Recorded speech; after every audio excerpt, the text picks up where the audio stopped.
20 past the hour yesterday, the Inspector General's Office of the State Department issued a report that concluded Hillary Clinton violated the Federal Records Act by not turning over all official emails before she left office. The report also found that there was no evidence she had requested or received approval to use her personal account for official business. Clinton all along has maintained the use of her server was allowed. My personal email use was fully above board. It was allowed by the State Department, as they have confirmed. What I did was allowed by the State Department, but it wasn't the best choice. And I have been as transparent as I know to be. And you said it was allowed, too. Yes, it was. Who allowed it? Who? It was allowed under the rules of the State Department. And again... So nobody signed off on it? No, it was allowed. One of my predecessors did the same thing. Others in our government have done the same thing at very high levels, because the rules did change after I left the State Department. But at the time and in prior years, the rules allowed it. Well, as I have said many times, that was absolutely permitted, and I did it, and it turned out to be a mistake. It wasn't the best choice. Two State Department officials raised concerns about Clinton's exclusive use of a private email server. A senior official in Clinton's office told them the matter was not to be discussed any further. He instructed them to, quote, never to speak of the secretary's personal email system again. And according to a new Yahoo report, a congressional staffer involved in one of the Clinton email investigations identified the Clinton senior officials as John Bentel, a now retired career department official. He was questioned by the House Benghazi Committee and said he had no memory or knowledge of the issues he was being asked about, and declined a further request to be interviewed by the Senate Judiciary Committee.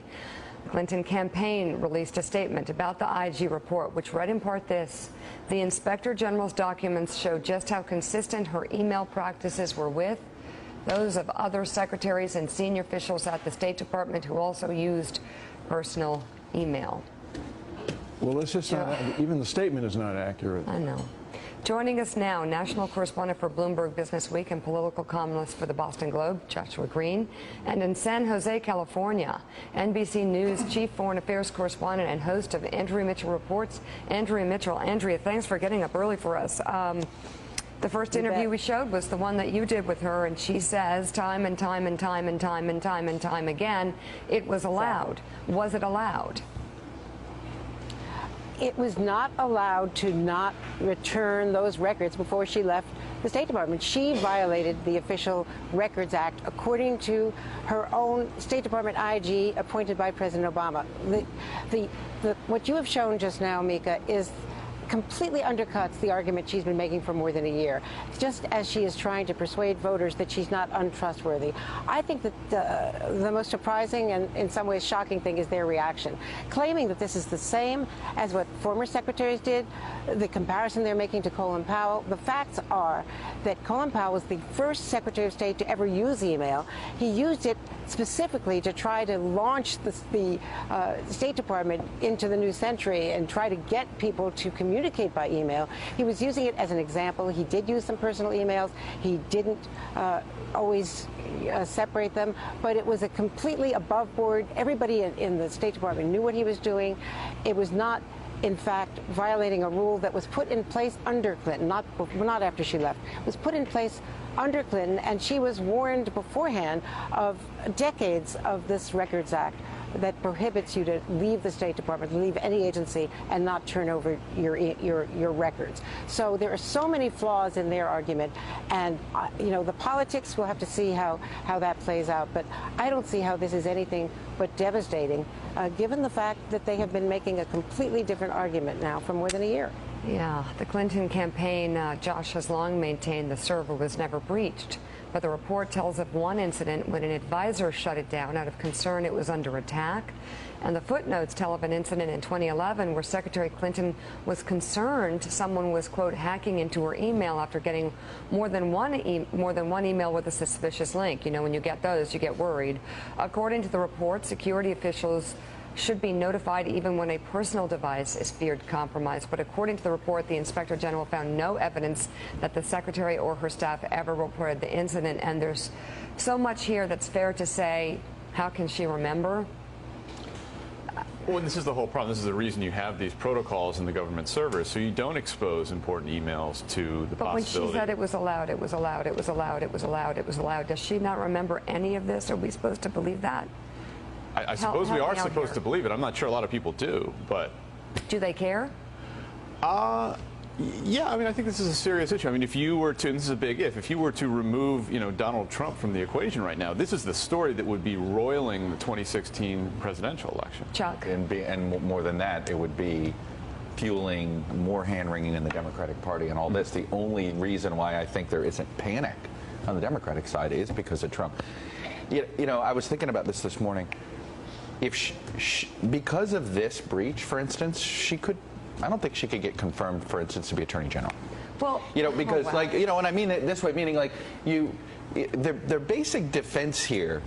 I'm with Andrea and how it's sort of you pulled muscles here watching them trying to spin this, but their basic is, well, there wasn't a specific law that told us we couldn't do it. Right. So they're making it sounds like Al Gore. There's no controlling legal authority. It's some specific. Andrea, here are the things that over time we remember here. Her saying repeatedly it was allowed. A private server set up in her home by an IT guy who was given immunity, and his emails are missing.